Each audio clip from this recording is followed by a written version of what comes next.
La débâcle, partie 12 du livre audio, chapitre 3 de la partie 3 du roman. Pour la dernière fois, le matin, Jean et Maurice venaient d'entendre les sonneries si gaies des clairons français. Et ils marchaient maintenant, en route pour l'Allemagne, parmi le troupeau des prisonniers que précédaient et suivaient des pelotons de soldats prussiens, tandis que d'autres les surveillaient, à gauche et à droite, la baïonnette au fusil. On n'entendait plus, à chaque poste, que les trompettes allemandes, aux notes aigres et tristes. Maurice fut heureux de constater que la colonne tournait à gauche et qu'elle traverserait Sedan. Peut-être aurait-il la chance d'apercevoir une fois encore sa sœur Henriette. Mais les 5 kilomètres qui séparaient la presqu'île d'Ige de la ville suffirent pour gâter sa joie de se sentir hors du cloaque, où il avait agonisé pendant 9 jours. C'était un autre supplice, ce convoi pitoyable de prisonniers, des soldats sans armes, les mains ballantes, menés comme des moutons dans un piétinement hâtif et peureux. Vêtus de loques, souillés d'avoir été abandonnés dans leur ordure, amaigris par un jeûne d'une grande semaine, ils ne ressemblaient plus qu'à des vagabonds, des rôdeurs louches, que des gendarmes auraient ramassés par les routes d'un coup de filet. Dès le faubourg de Torcy, comme des hommes s'arrêtaient et que des femmes se mettaient sur les portes, d'un air de sombre commisération, un flot de honte étouffa Maurice. Il baissa la tête, la bouche amère. Jean, d'esprit pratique et de peau plus dure, ne songeait qu'à leur sottise de n'avoir pas emporté chacun un pain. Dans l'effarement de leur départ, ils s'en étaient même allés à jeun. Et la faim, une fois encore, leur cassait les jambes. D'autres prisonniers devaient être dans le même cas, car plusieurs tendaient de l'argent, suppliaient qu'on leur vendît quelque chose. Il y en avait un, très grand, l'air très malade, qui agitait une pièce d'or, l'offrant au bout de son long bras, par-dessus la tête des soldats de l'escorte, avec le désespoir de ne rien trouver à acheter. Et ce fut alors que Jean, qui guettait, aperçut de loin, devant une boulangerie, une douzaine de pains en tas. Tout de suite, avant les autres, il jeta 100 sous, voulut prendre 2 de ces pains, puis, comme le Prussien qui se trouvait près de lui le repoussait brutalement, il s'entêta à ramasser au moins sa pièce. Mais déjà, le capitaine, auquel la surveillance de la colonne était confiée, un petit chauve, de figure insolente, accourait. Il leva sur Jean la crosse de son revolver. Il jura qu'il fendrait la tête au premier qui oserait bouger. Et tous avaient plié les épaules, baissé les yeux, tandis que la marche continuait, avec le sourd roulement des pieds, dans cette soumission frémissante du troupeau. « Oh, le giflé, celui-là !» murmura ardemment Maurice. « Le giflé, lui casser les dents d'un revers de main !» Dès lors, la vue de ce capitaine, de cette méprisante figure à gifles, lui devint insupportable. D'ailleurs, on entrait dans Sedan, on passait sur le pont de Meuse, et les scènes de brutalité se renouvelaient, se multipliaient. Une femme, une mère sans doute, qui voulait embrasser un sergent tout jeune, venait d'être écartée d'un coup de crosse, si violemment qu'elle en était tombée à terre. Sur la place Turenne, ce furent des bourgeois qu'on bouscula, parce qu'ils jetaient des provisions aux prisonniers. Dans la grande rue, un de ceux-ci, ayant glissé en prenant une bouteille qu'une dame lui offrait, fut relevé à coups de botte. Sedan, qui depuis 8 jours voyait ainsi passer ce misérable bétail de la défaite, conduit au bâton, ne s'y accoutumait pas, était agité, à chaque défilé nouveau, d'une fièvre sourde de pitié et de révolte. Cependant, Jean, lui aussi, songeait à Henriette, et, brusquement, l'idée de la Herche lui vint. Il poussa du coude son ami. « Hein, tout à l'heure, ouvre l'œil si nous passons dans la rue. » En effet, dès qu'ils entrèrent dans la rue Macquart, ils aperçurent de loin plusieurs têtes penchées à une des fenêtres monumentales de la fabrique. Puis, ils reconnurent de la Herche et sa femme Gilberte, accoudées, ayant derrière eux, debout, la haute figure sévère de madame de la Herche. Ils avaient des pains, le fabricant les lançait aux affamés qui tendaient des mains tremblantes, implorantes. Maurice, tout de suite, avait remarqué que sa sœur n'était pas là, tandis que Jean, inquiet de voir les pains voler, craignit qu'il n'en restât pas un pour eux. Il agita le bras, criant « À nous! À nous !» Ce fut, chez les de la Herche, une surprise presque joyeuse. Leur visage, pâli de pitié, s'éclaira tandis que des gestes, heureux de la rencontre, leur échappaient. Et Gilberte tint à jeter elle-même le dernier pain dans les bras de Jean, ce qu'elle fit avec une si aimable maladresse qu'elle en éclata d'un joli rire. Ne pouvant s'arrêter, Maurice se retourna, demandant à la volée d'un ton inquiet d'interrogation. « Et Henriette ? Henriette ?» Alors de la Herche répondit par une longue phrase, mais sa voix se perdit au milieu du roulement des pieds. Il dut comprendre que le jeune homme ne l'avait pas entendu, car il multiplia les signes. Il en répéta un surtout, là-bas, vers le sud. Déjà, la colonne s'engageait dans la rue du Ménil. La façade de la fabrique disparut, avec les trois têtes qui se penchaient, tandis qu'une main agitait un mouchoir. « Qu'est-ce qu'il a dit ?» demanda Jean. Maurice, tourmenté, regardait en arrière, vainement. « Je ne sais pas, je n'ai pas compris. Me voilà dans l'inquiétude tant que je n'aurai pas de nouvelles. » Et le piétinement continuait. Les Prussiens hâtaient encore la marche avec leur brutalité de vainqueurs. Le troupeau sortit de Sedan par la porte du Ménil, allongé en une file étroite qui galopait, comme dans la peur des chiens.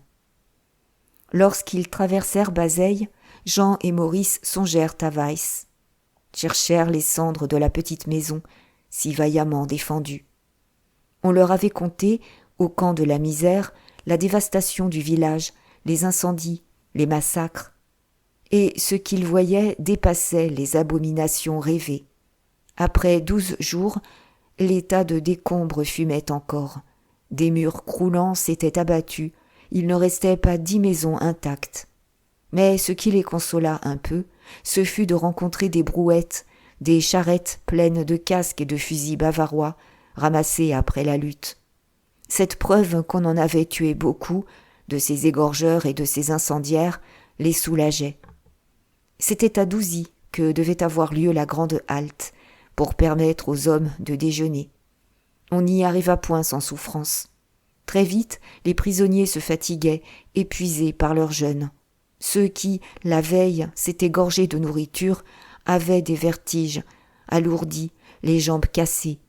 Car cette gloutonnerie, loin de réparer leurs forces perdues, n'avait fait que les affaiblir davantage. Aussi, lorsqu'on s'arrêta dans un pré, à gauche du village, les malheureux se laissèrent-ils tomber sur l'herbe, sans courage pour manger. Le vin manquait. Des femmes charitables qui voulurent s'approcher avec des bouteilles furent chassées par les sentinelles.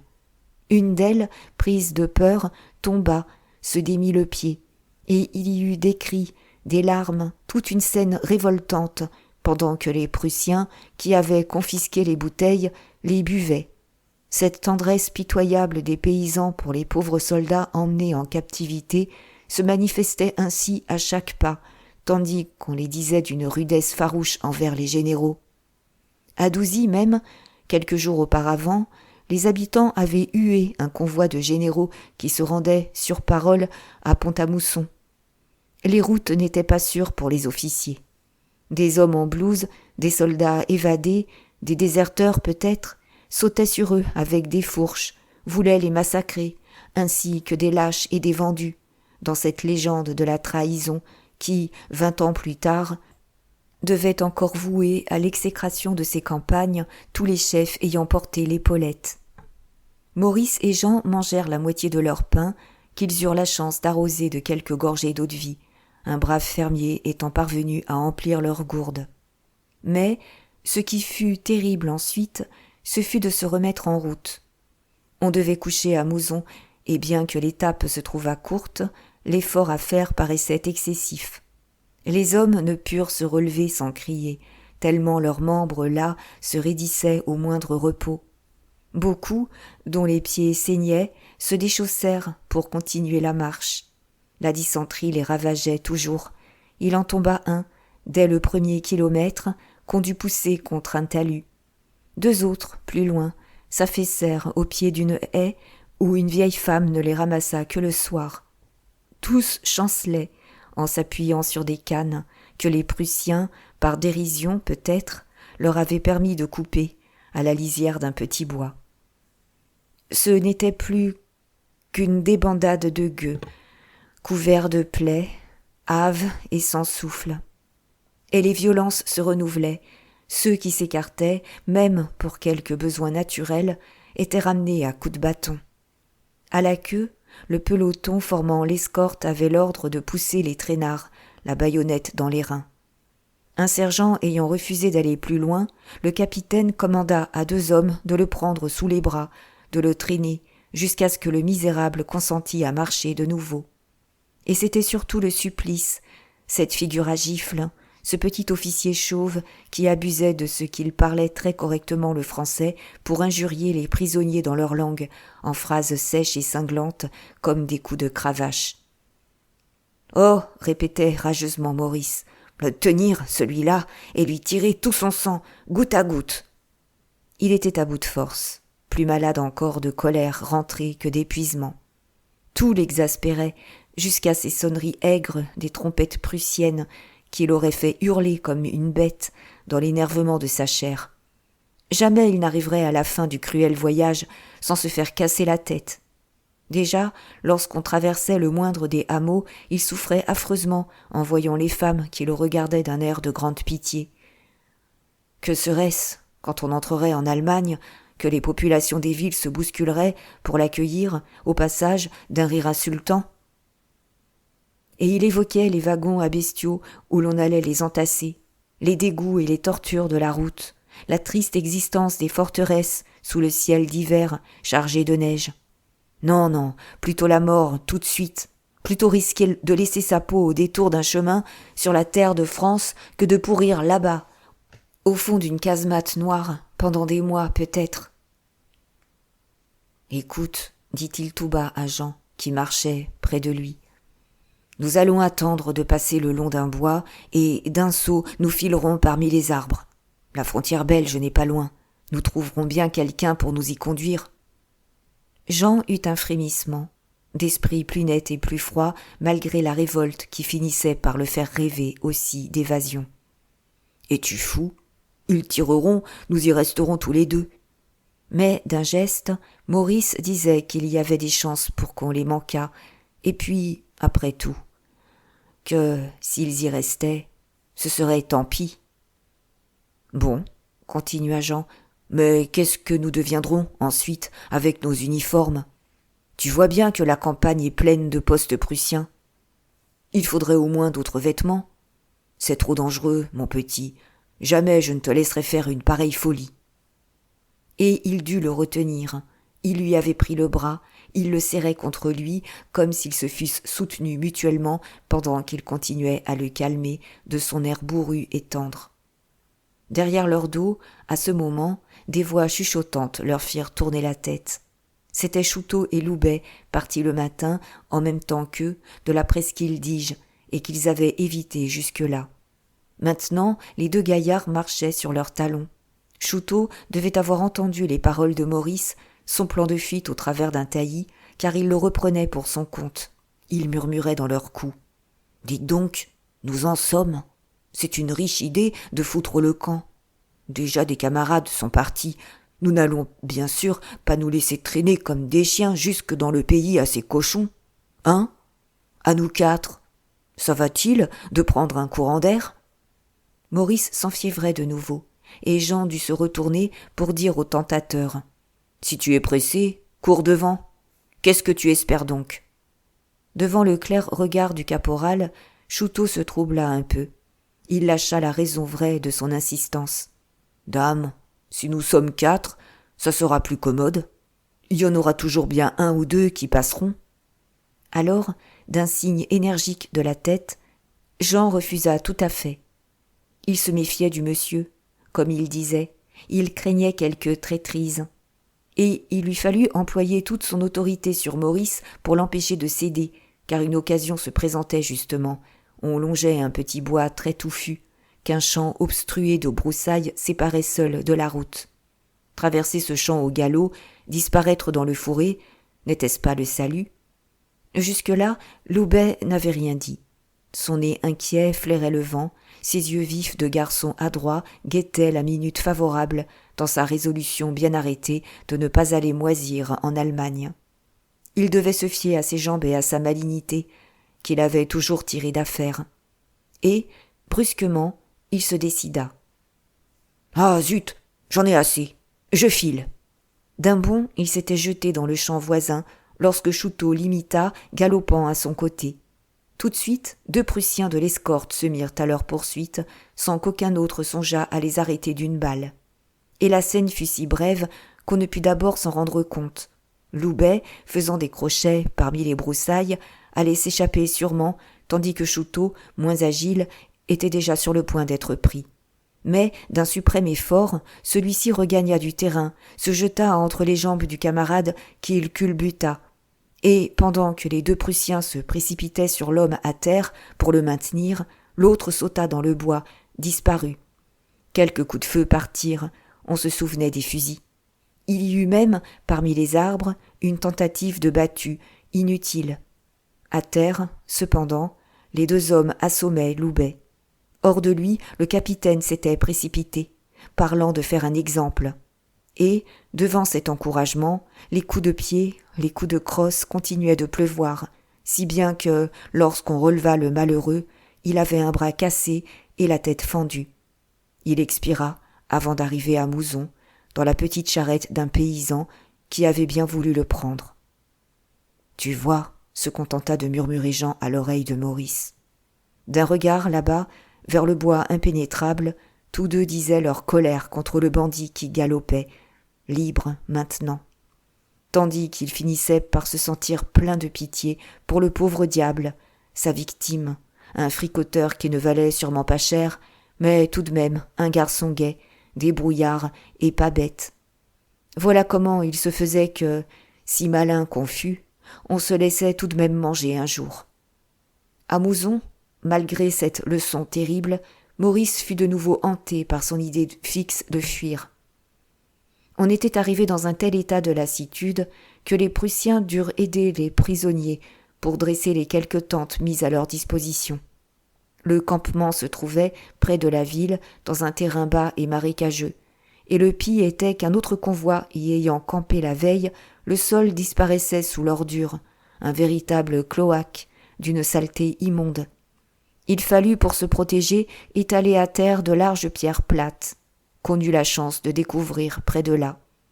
La soirée, d'ailleurs, fut moins dure, la surveillance des Prussiens se relâchait un peu, depuis que le capitaine avait disparu, installé sans doute dans quelque auberge.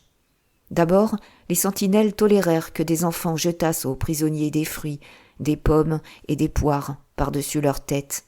Ensuite, elles laissèrent les habitants du voisinage envahir le campement, de sorte qu'il y eut bientôt une foule de marchands improvisés, des hommes et des femmes qui débitaient du pain, du vin, même des cigares. Tous ceux qui avaient de l'argent mangèrent, burent, fumèrent. Sous le pâle crépuscule, cela mettait comme un coin de marché forain, d'une bruyante animation. Mais, derrière leur tente, Maurice s'exaltait, répétait à Jean. « Je ne peux plus. Je filerai dès que la nuit va être noire. Demain, nous nous éloignerons de la frontière. Il ne sera plus temps. »« Eh bien, filons, » finit par dire Jean, à bout de résistance, cédant lui aussi à cette hantise de la fuite. « Nous le verrons, si nous y laissons la peau. » Seulement, il dévisagea dès lors les vendeurs autour de lui. Des camarades venaient de se procurer des blouses et des pantalons. Le bruit courait que des habitants charitables avaient créé de véritables magasins de vêtements pour faciliter les évasions de prisonniers. Et, presque tout de suite, son attention fut attirée par une belle fille, une grande blonde de 16 ans, aux yeux superbes, qui tenait à son bras 3 pains dans un panier. Elle ne criait pas sa marchandise comme les autres. Elle avait un sourire engageant et inquiet, la démarche hésitante. Lui la regarda fixement, et leurs regards se rencontrèrent, restèrent un instant l'un dans l'autre. Alors, elle s'approcha, avec son sourire embarrassé de belle fille qui s'offrait. « Voulez-vous du pain ?» Il ne répondit pas, l'interrogea d'un petit signe, puis, comme elle disait oui, de la tête, il se hasarda à voix très basse. « Il y a des vêtements ?» ?»« Oui, sous les pains. » Et, très haut, elle se décida à crier sa marchandise. « Du pain, du pain !» « Qui achète du pain ?» Mais quand Maurice voulut lui glisser 20 francs, elle retira la main d'un geste brusque. Elle se sauva après leur avoir laissé le panier. Ils la virent pourtant, qui se retournait encore, qui leur jetait le rire tendre et ému de ses beaux yeux. Lorsqu'ils eurent le panier, Jean et Maurice tombèrent dans un trouble extrême. Ils s'étaient écartés de leur tente et jamais ils ne purent la retrouver, tellement ils s'effaraient. Où se mettre ? Comment changer de vêtements ? Ce panier, que Jean portait d'un air gauche, il leur semblait que tout le monde le fouillait des yeux. En voyait au grand jour le contenu. Enfin, ils se décidèrent, entrèrent dans la première tente vide où, éperdument, ils passèrent chacun un pantalon et une blouse, après avoir remis sous les pains leurs effets d'uniforme.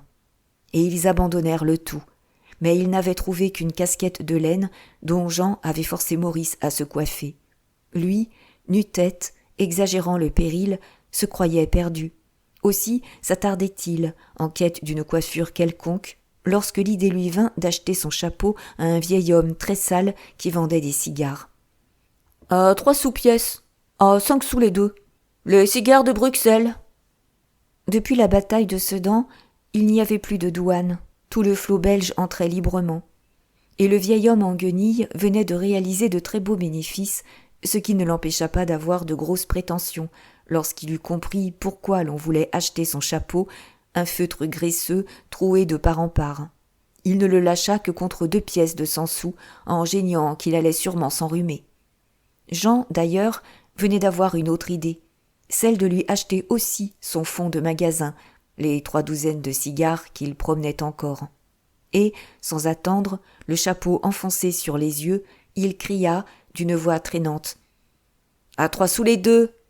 À 3 sous les 2 ! Les cigares de Bruxelles !» Cette fois, c'était le salut. Il fit signe à Maurice de le précéder. Celui-ci avait eu la chance de ramasser par terre un parapluie, et, comme il tombait quelques gouttes d'eau, il l'ouvrit tranquillement pour traverser la ligne des sentinelles. « À 3 sous les 2 !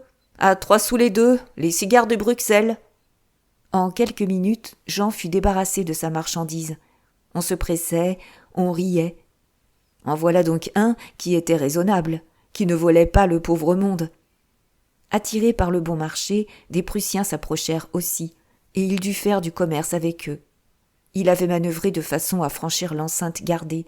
Il vendit ses 2 derniers cigares à un gros sergent barbu qui ne parlait pas un mot de français. « Ne marche donc pas si vite, sacré bon Dieu !» répétait Jean dans le dos de Maurice.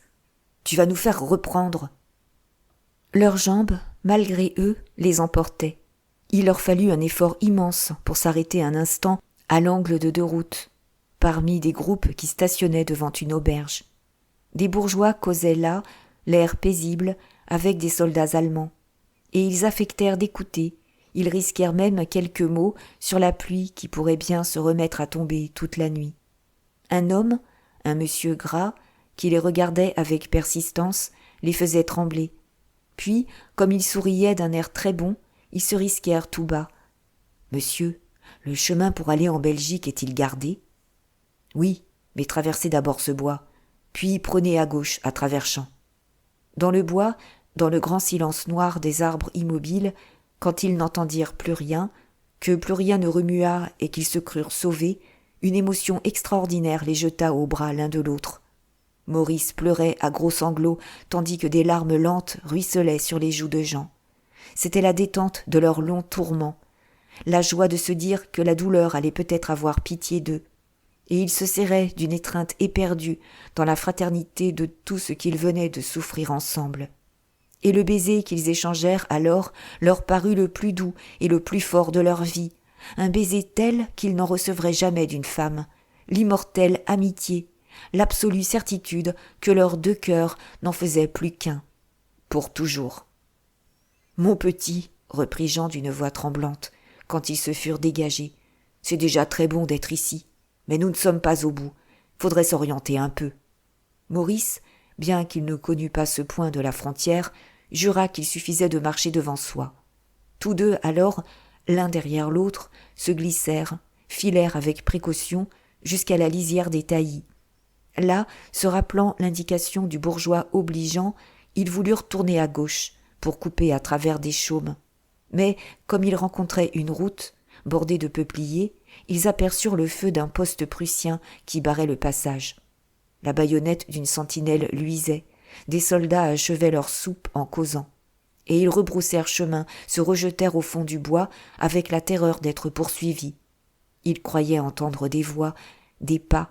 Ils battirent ainsi le fourré pendant près d'une heure, perdant toute direction, tournant sur eux-mêmes, emportés parfois dans un galop comme des bêtes fuyant sous les broussailles, parfois immobilisés, suant l'angoisse, devant des chaînes immobiles qu'ils prenaient pour des Prussiens.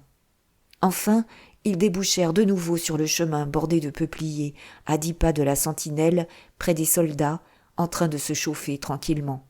« Pas de chance !» gronda Maurice. « C'est un bois enchanté. » Mais cette fois, on les avait entendus. Des branches s'étaient cassées, des pierres roulaient. Et, comme au qui-vive de la sentinelle, ils se mirent à galoper sans répondre. Le poste prit les armes. Des coups de feu partirent, criblant de balles le taillis. « Nom de Dieu !» jura d'une voix sourde Jean qui retint un cri de douleur.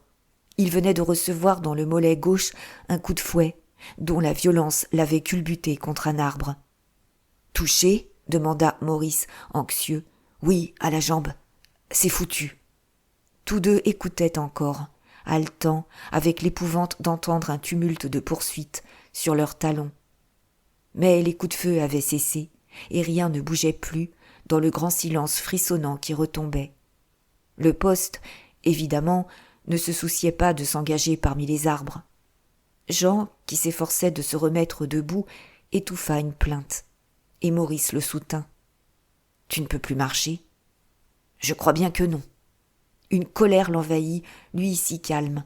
Il serrait les poings, il se serait battu. « Ah, bon Dieu, de bon Dieu ! Si ce n'est pas une malchance, se laisser abîmer la patte lorsqu'on a tant besoin de courir. Ma parole, c'est à se ficher au fumier. » « File tout seul, toi. » Gaiement, Maurice se contenta de répondre. « Tu es bête. » Il lui avait pris le bras, il l'aidait, tous les deux ayant la hâte de s'éloigner. Au bout de quelques pas, faits péniblement, d'un héroïque effort, ils s'arrêtèrent de nouveau inquiets, en apercevant devant eux une maison, une sorte de petite ferme à la lisière du bois. Pas une lumière ne luisait aux fenêtres. La porte de la cour était grande ouverte, sur le bâtiment vide et noir. Et, quand ils se furent enhardis jusqu'à pénétrer dans cette cour, ils s'étonnèrent d'y trouver un cheval tout sellé, sans que rien n'indiquât pourquoi ni comment il était là. Peut-être le maître allait-il revenir, peut-être gisait-il derrière quelques buissons, la tête trouée. Jamais ils ne le surent. Mais un projet brusque était né chez Maurice, qui en parut tout ragaillardi. « Écoute, la frontière est trop loin, et puis, décidément, il faudrait un guide. Tandis que, si nous allions à Remilly, chez l'oncle Fouchard, je serais certain de t'y conduire les yeux fermés, tellement je connais les moindres chemins de traverse. Hein ? C'est une idée. Je vais te hisser sur ce cheval, et l'oncle Fouchard nous prendra bien toujours. » D'abord, il voulut lui examiner la jambe. Il y avait 2 trous. La balle devait être ressortie après avoir cassé le tibia. L'hémorragie était faible. Il se contenta de bander fortement le mollet avec son mouchoir. « File donc tout seul, » répétait Jean. « Tais-toi, tu es bête. » Lorsque Jean fut solidement installé sur la selle, Maurice prit la bride du cheval, et l'on partit. Il devait être près de 11 heures. Il comptait bien faire en 3 heures le trajet, même si l'on ne marchait qu'au pas. Mais la pensée d'une difficulté imprévue le désespéra un instant. Comment allait-il traverser la Meuse pour passer sur la rive gauche? Le pont de Mouzon était certainement gardé. Enfin, il se rappela qu'il y avait un bac en aval à Villers, et, au petit bonheur, content que la chance leur serait enfin favorable, il se dirigea vers ce village, à travers les prairies et les labours de la rive droite. Tout se présenta assez bien d'abord. Ils n'eurent qu'à éviter une patrouille de cavalerie. Ils restèrent près d'un quart d'heure immobiles dans l'ombre d'un mur. La pluie s'était remise à tomber. La marche devenait seulement très pénible pour lui, forcé de piétiner parmi les terres détrempées à côté du cheval.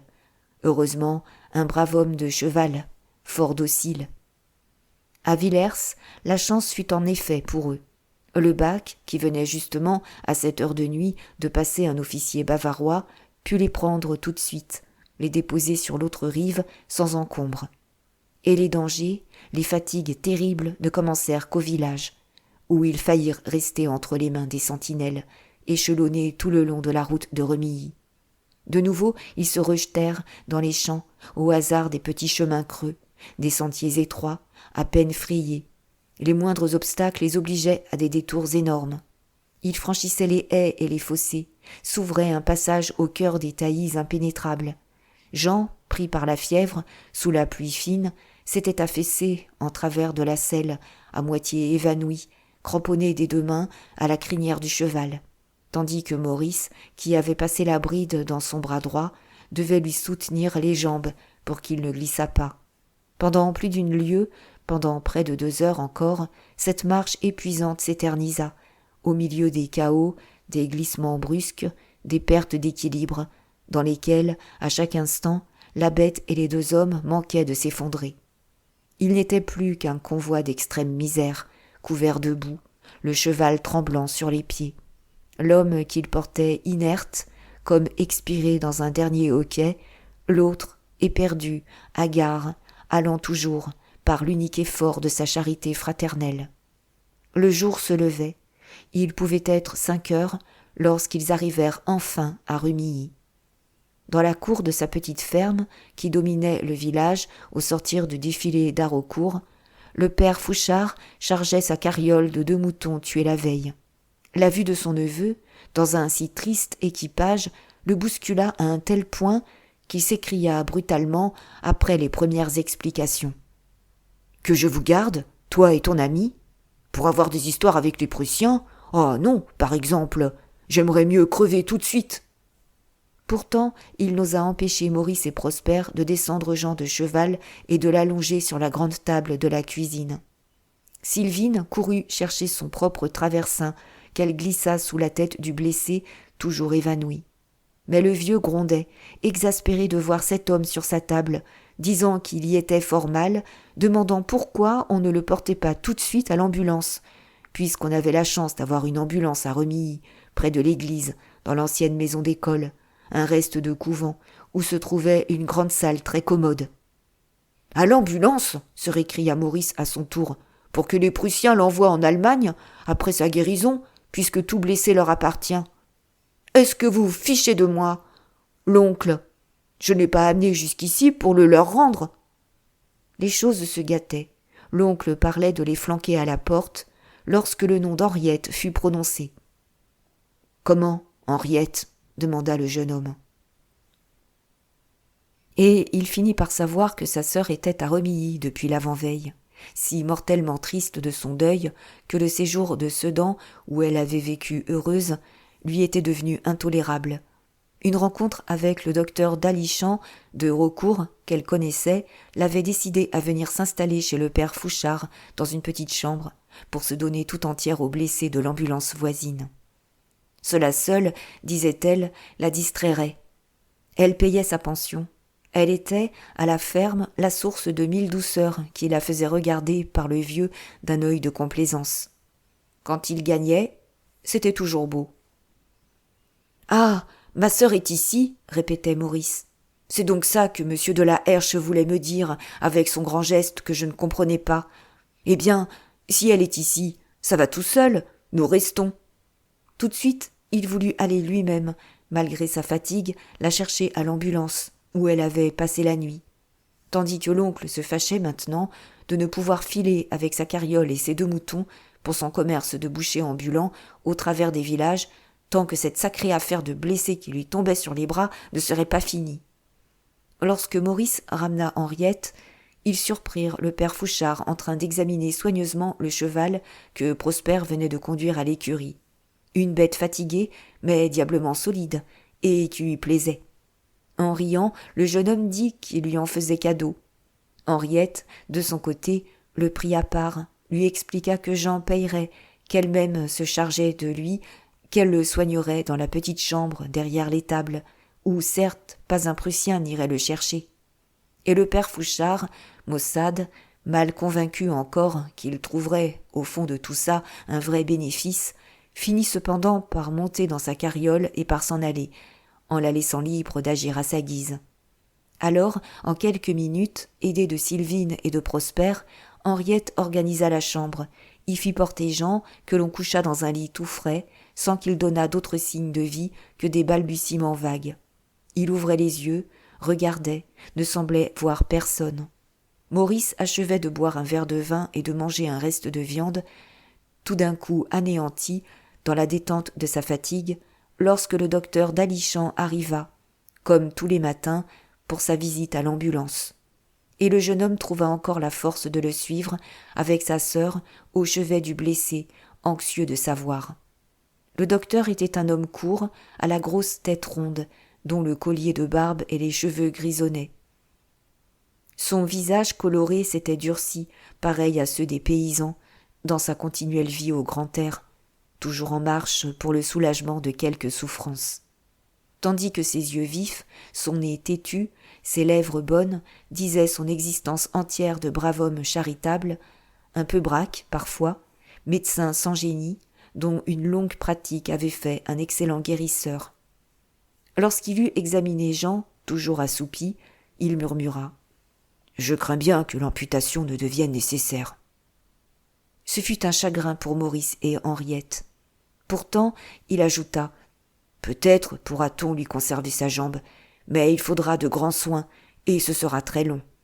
En ce moment, il est sous le coup d'une telle dépression physique et morale que l'unique chose à faire est de le laisser dormir.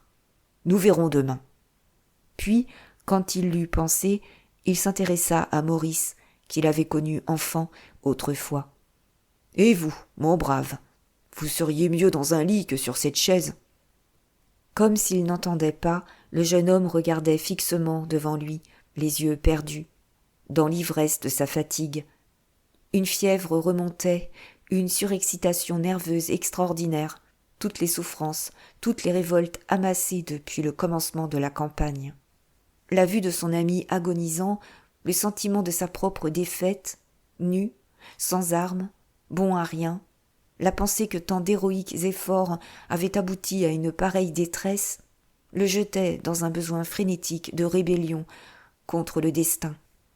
Enfin, il parla. « Non, non, ce n'est pas fini, non, il faut que je m'en aille. Non, puisque lui, maintenant, en a pour des semaines, pour des mois peut-être, à être là, je ne puis pas rester. Je veux m'en aller tout de suite. N'est-ce pas, docteur? Vous m'aiderez? Vous me donnerez bien les moyens de m'échapper et de rentrer à Paris. » Tremblante, Henriette l'avait saisie entre ses bras. « Que dis-tu? Affaiblie comme tu l'es, ayant tant souffert, mais je te garde, jamais je ne te permettrai de partir. Est-ce que tu n'as pas payé ta dette? Songe à moi aussi, que tu laisserais seule et qui n'est plus que toi désormais. » Leurs larmes se confondirent, ils s'embrassèrent éperdument dans leur adoration, cette tendresse des jumeaux plus étroite, comme venue de par-delà la naissance. Mais ils s'exaltaient davantage. « Je t'assure, il faut que je parte. On m'attend. Je mourrais d'angoisse si je ne partais pas. Tu ne peux t'imaginer ce qui bouillonne en moi à l'idée de me tenir tranquille. Je te dis que ça ne peut pas finir ainsi, qu'il faut nous venger. Contre qui? Contre quoi? Ah, je ne sais pas, mais nous venger enfin de tant de malheurs, pour que nous ayons encore le courage de vivre. » D'un signe, le docteur Dalichamp, qui suivait la scène avec un vif intérêt, empêcha Henriette de répondre. Quand Maurice aurait dormi, il serait sans doute plus calme, et il dormit toute la journée, toute la nuit suivante, pendant plus de 20 heures, sans remuer un doigt. Seulement, à son réveil, le lendemain matin, sa résolution de partir reparut inébranlable. Il n'avait plus la fièvre, il était sombre, inquiet, pressé d'échapper à toutes les tentations de calme qu'il sentait autour de lui. Sa sœur, en larmes, comprit qu'elle ne devait pas insister. Et le docteur Dalichamp, lors de sa visite, promit de faciliter la fuite, grâce au papier d'un aide-ambulancier qui venait de mourir à Raucourt. Maurice prendrait la blouse grise, le brassard à croix rouge, et il passerait par la Belgique, pour se rabattre ensuite sur Paris, qui était ouvert encore. Ce jour-là, il ne quitta pas la ferme, se cachant, attendant la nuit. Il ouvrit à peine la bouche, il tenta seulement d'emmener Prosper. « Dites donc, ça ne vous tente pas de retourner voir les Prussiens ?» L'ancien chasseur d'Afrique, qui achevait une tartine de fromage, leva son couteau en l'air. « Oh, pour ce qu'on nous les a montrés, ça ne vaut guère la peine, puisque ça n'est plus bon à rien. La cavalerie, qu'à se faire tuer quand tout est fini. Pourquoi voulez-vous que je retourne là-bas ? Ma foi, non. Ils m'ont trop embêté à ne rien me faire faire de propre. » Il y eut un silence, et il reprit, sans doute pour étouffer le malaise de son cœur de soldat. « Puis, il y a trop de travail ici, maintenant. Voilà les grands labours qui viennent. Ensuite, ce seront les semailles. Faut aussi songer à la terre, n'est-ce pas ? Parce que ça va bien de se battre. Mais qu'est-ce qu'on deviendrait si l'on ne labourait plus ? Vous comprenez, je ne peux pas lâcher l'ouvrage. Ce n'est pas que le père Fouchard soit raisonnable, car je me doute que je ne verrai guère la couleur de son argent. Mais les bêtes commencent à m'aimer, et ma foi. Ce matin, pendant que j'étais, là-haut, dans la pièce du vieux clos, je regardais au loin ce sacré Sedan. Je me sentais quand même tout réconforté, d'être tout seul, au grand soleil, avec mes bêtes, à pousser ma charrue.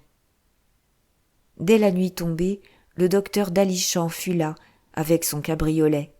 Il voulait lui-même conduire Maurice jusqu'à la frontière.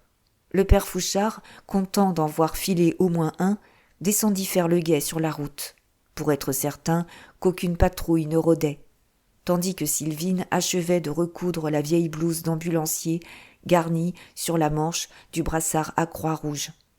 Avant de partir, le docteur, qui examina de nouveau la jambe de Jean, ne put encore promettre de la lui conserver. Le blessé était toujours dans une somnolence invincible, ne reconnaissant personne, ne parlant pas. Et Maurice allait s'éloigner, sans lui avoir dit adieu, lorsque, s'étant penché pour l'embrasser, il le vit ouvrir les yeux très grands, les lèvres remuantes, parlant d'une voix faible.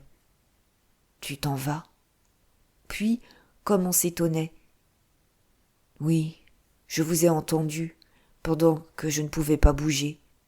Alors, prends tout l'argent, fouille dans la poche de mon pantalon. » Sur l'argent du trésor qu'ils avaient partagé, il leur restait à peu près à chacun 200 francs. « L'argent !» se récria Maurice. « Mais tu en as plus besoin que moi, qui ai mes 2 jambes. Avec 200 francs, j'ai de quoi rentrer à Paris, et pour me faire casser la tête ensuite, ça ne me coûtera rien. Au revoir tout de même, mon vieux, et merci de ce que tu as fait de raisonnable et de bon, car, sans toi, je serais sûrement resté au bord de quelque champ, comme un chien crevé. » D'un geste, Jean le fit taire. « Tu ne me dois rien, nous sommes quittes. C'est moi que les Prussiens auraient ramassé là-bas si tu ne m'avais pas emporté sur ton dos. Et hier encore, tu m'as arraché de leurs pattes. Tu as payé 2 fois, ce serait à mon tour de donner ma vie. Ah, que je vais être inquiet de n'être plus avec toi. » Sa voix tremblait, des larmes parurent dans ses yeux. « Embrasse-moi, mon petit. » Et ils se baisèrent, et comme dans le bois, la veille, il y avait, au fond de ce baiser, la fraternité des dangers courus ensemble, ces quelques semaines d'héroïque vie commune qui les avaient unis, plus étroitement que des années d'ordinaire amitié n'auraient pu le faire. Les jours sans pain, les nuits sans sommeil, les fatigues excessives, la mort toujours présente, passaient dans leur attendrissement.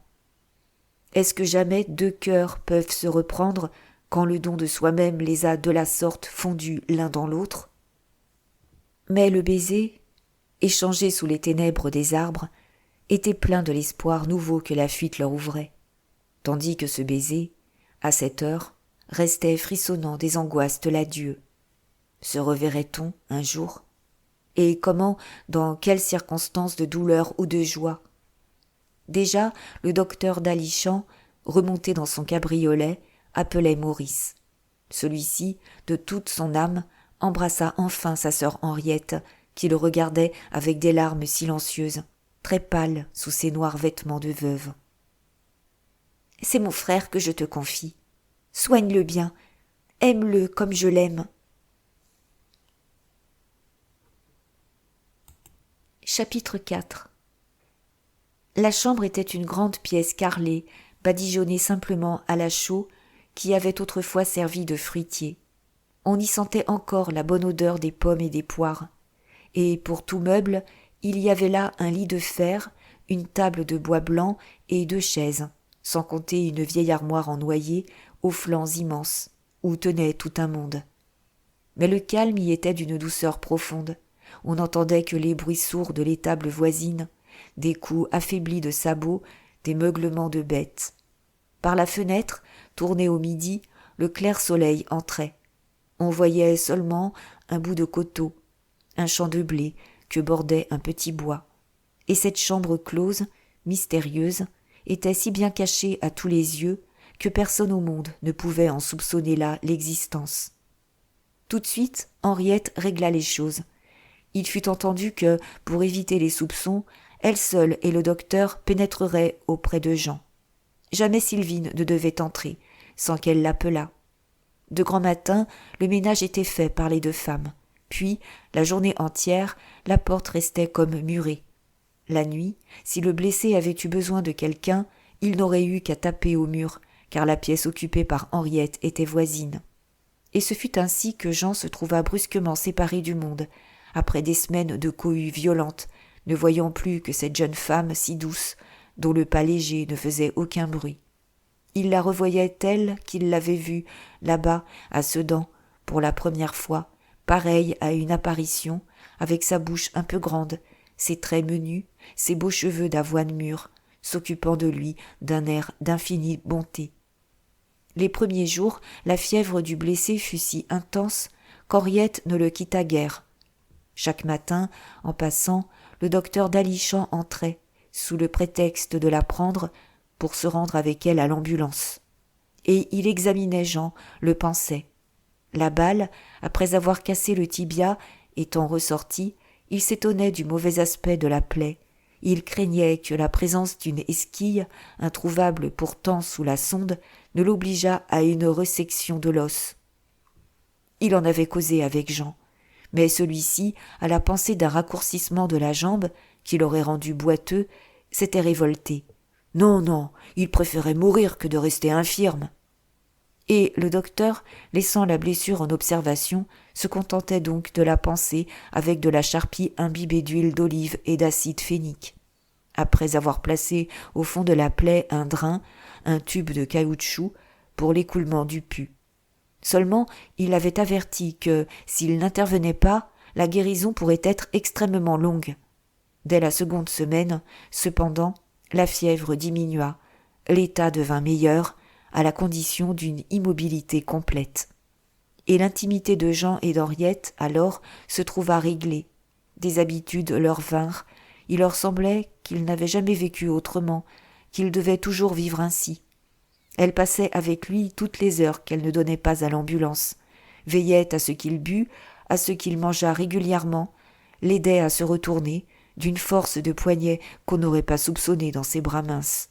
Parfois, ils causaient ensemble, le plus souvent, ils ne disaient rien, surtout dans les commencements. Mais jamais il n'avait l'air de s'ennuyer. C'était une vie très douce, au fond de ce grand repos, lui tout massacré encore de la bataille, elle en robe de deuil, le cœur broyé par la perte qu'elle venait de faire. D'abord, il avait éprouvé quelque gêne, car il sentait bien qu'elle était au-dessus de lui, presque une dame, tandis qu'il n'avait jamais été qu'un paysan et qu'un soldat. À peine savait-il lire et écrire. Puis il s'était rassuré un peu en voyant qu'elle le traitait sans fierté, comme son égal, ce qui l'avait enhardi à se montrer ce qu'il était, intelligent à sa manière, à force de tranquilles raisons. D'ailleurs, lui-même s'étonnait d'avoir la sensation de s'être aminci, allégé, avec des idées nouvelles. Était-ce l'abominable vie qu'il menait depuis 2 mois ? Il sortait affiné de tant de souffrances physiques et morales. Mais ce qui acheva de le conquérir, ce fut de comprendre qu'elle n'en savait pas beaucoup plus que lui. Toute jeune, après la mort de sa mère, devenue la Cendrillon, la petite ménagère ayant la charge de ces 3 hommes, comme elle disait, son grand-père, son père et son frère, elle n'avait pas eu le temps d'apprendre. La lecture, l'écriture, un peu d'orthographe et de calcul, il ne fallait point lui en demander davantage. Et elle ne l'intimidait encore, elle ne lui apparaissait bien au-dessus de toutes les autres que parce qu'il la savait d'une bonté supérieure, d'un courage extraordinaire, sous son apparence de petite femme effacée qui se plaisait aux menus soins de la vie. Ils s'entendirent tout de suite, en causant de Maurice.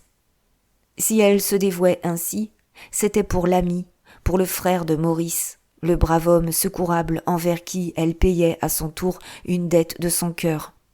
Elle était pleine de gratitude, d'une affection qui grandissait à mesure qu'elle le connaissait mieux, simple et sage, de cerveau solide. Et lui, qu'elle soignait comme un enfant, contractait une dette d'infinie reconnaissance, lui aurait baisé les mains pour chaque tasse de bouillon qu'elle lui donnait. Entre eux, ce lien de tendre sympathie allait en se resserrant chaque jour, dans cette solitude profonde où ils vivaient, agités des mêmes peines. Quand ils avaient épuisé les souvenirs, les détails qu'elle lui demandait sans se lasser sur leur douloureuse marche de Reims à Sedan, la même question revenait toujours. Que faisait Maurice à cette heure ? Pourquoi n'écrivait-il pas ? Paris était-il donc complètement investi, qu'il ne recevait plus de nouvelles ? Il n'avait encore eu de lui qu'une lettre, datée de Rouen, 3 jours après son départ, dans laquelle il expliquait, en quelques lignes, comment il venait de débarquer dans cette ville, à la suite d'un large détour, pour atteindre Paris. Et plus rien depuis une semaine, l'absolu silence. Le matin, lorsque le docteur Dalichamp avait pansé le blessé, il aimait à s'oublier là pendant quelques minutes. Même il revenait parfois le soir, s'attardait davantage. Et il était ainsi le seul lien avec le monde, ce vaste monde du dehors, si bouleversé de catastrophes. Les nouvelles n'entraient que par lui. Il avait un cœur ardent de patriote qui débordait de colère et de chagrin à chaque défaite. Aussi ne parlait-il guère que de la marche envahissante des Prussiens, dont le flot, depuis Sedan, s'étendait peu à peu sur toute la France, comme une marée noire. Chaque jour apportait son deuil, et il restait accablé sur l'une des 2 chaises contre le lit. Il disait la situation de plus en plus grave, avec des gestes tremblants. Souvent, il avait les poches bourrées de journaux belges, qu'il laissait. À des semaines de distance, l'écho de chaque désastre arrivait ainsi au fond de cette chambre perdue, rapprochant encore, dans une commune angoisse, les 2 pauvres êtres souffrants qui s'y trouvaient renfermés. Et ce fut de la sorte qu'Henriette, dans de vieux journaux, lut à Jean les événements de Metz, les grandes batailles héroïques qui avaient recommencé par 3 fois à un jour de distance. Elles dataient de 5 semaines déjà, mais il les ignorait encore. Il les écoutait, le cœur serré de retrouver là-bas les misères et les défaites dont il avait souffert. Dans le silence frissonnant de la pièce, pendant qu'Henriette, de sa voix un peu chantante d'écolière appliquée, détachait nettement chaque phrase, l'histoire lamentable se déroulait. Après Fröschwiller, après Spieckeren, au moment où le premier corps, écrasé, entraînait le 5e dans sa déroute, les autres corps, échelonnés de Metz à Bitche, hésitaient, refluaient dans la consternation de ces désastres, finissaient par se concentrer en avant du camp retranché sur la rive droite de la Moselle. Mais quel temps précieux perdu, au lieu de hâter vers Paris une retraite qui allait devenir si difficile. L'empereur avait dû céder le commandement au maréchal Bazaine, dont on attendait la victoire. Alors, le 14, c'était Borny, l'armée attaquée au moment où elle se décidait enfin à passer sur la rive gauche, ayant contre elle 2 armées allemandes, celle de Steinmetz, immobile, en face du camp retranché qu'elle menaçait, celle de Frédéric Charles, qui avait franchi le fleuve en amont et qui remontait le long de la rive gauche pour couper Bazaine du reste de la France. Borny, dont les premiers coups de feu n'avaient éclaté qu'à 3 heures du soir. Borny, cette victoire sans lendemain qui laissa les corps français maîtres de leur position, mais qui les immobilisa à cheval sur la Moselle, pendant que le mouvement tournant de la deuxième armée allemande s'achevait. Puis, le 16, c'était Raisonville, tous les corps enfin sur la rive gauche, le 3e et le 4e seulement en arrière, attardés dans l'effroyable encombrement qui se produisait au carrefour des routes d'Étain et de Mars-la-Tour. L'attaque audacieuse de la cavalerie et de l'artillerie prussienne coupant ces routes dès le matin, la bataille lente et confuse que, jusqu'à 2 heures, Bazaine avait pu gagner, n'ayant qu'une poignée d'hommes à culbuter devant lui, et qu'il avait fini par perdre, dans son inexplicable crainte d'être coupé de Metz, la bataille immense, couvrant des lieues de coteaux et de plaines, où les Français, attaqués de front et de flanc, avaient fait des prodiges pour ne pas marcher en avant, laissant à l'ennemi le temps de se concentrer, travaillant d'eux-mêmes au plan prussien qui était de les faire rétrograder de l'autre côté du fleuve. Le 18, enfin, après le retour devant le camp retranché, c'était Saint-Privat, la lutte suprême, un front d'attaque de 13 kilomètres, 200 000 Allemands avec 700 canons contre 120 000 Français, n'ayant que 500 pièces. Les Allemands, la face tournée vers l'Allemagne, les Français vers la France, comme si les envahisseurs étaient devenus les envahis, dans le singulier pivotement qui venait de se produire.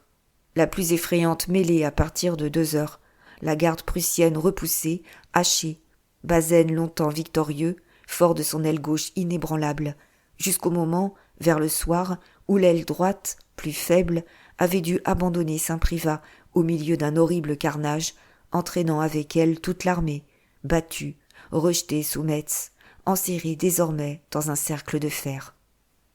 À chaque instant, pendant qu'Henriette lisait, Jean l'interrompait pour dire « Ah bien, nous autres qui, depuis Reims, attendions Bazaine !» La dépêche du maréchal, datée du 19, après Saint-Privat, dans laquelle il parlait de reprendre son mouvement de retraite par Montmédy, cette dépêche qui avait décidé la marche en avant de l'armée de Châlons, ne paraissait être que le rapport d'un général battu, désireux d'atténuer sa défaite. Et plus tard, le 29 seulement, lorsque la nouvelle de cette approche d'une armée de secours lui était parvenue au travers des lignes prussiennes, il avait bien tenté un dernier effort sur la rive droite, à Noiseville, mais si mollement que le 1er septembre, le jour même où l'armée de Châlons était écrasée à Sedan, celle de Metz se repliait, définitivement paralysée, morte pour la France. Le maréchal, qui, jusque-là, avait pu n'être qu'un capitaine médiocre, négligeant de passer lorsque les routes restaient ouvertes, véritablement barrées ensuite par des forces supérieures, allait devenir maintenant, sous l'empire de préoccupations politiques, un conspirateur et un traître. Mais, dans les journaux que le docteur Dalichamp apportait, Bazaine restait le grand homme, le brave soldat, dont la France attendait encore son salut. Et Jean se faisait relire des passages pour bien comprendre comment la 3e armée allemande, avec le prince royal de Prusse, avait pu les poursuivre, tandis que la 1re et la 2e bloquaient Metz, toutes les deux si fortes en hommes et en canons, qu'il était devenu possible d'y puiser et d'en détacher cette 4e armée, qui, sous les ordres du prince royal de Saxe, avait achevé le désastre de Sedan. Puis, renseigné enfin, sur ce lit de douleur où le clouait sa blessure, il se forçait quand même à l'espoir. « C'est donc ça que nous n'avons pas été les plus forts. » N'importe, on donne les chiffres.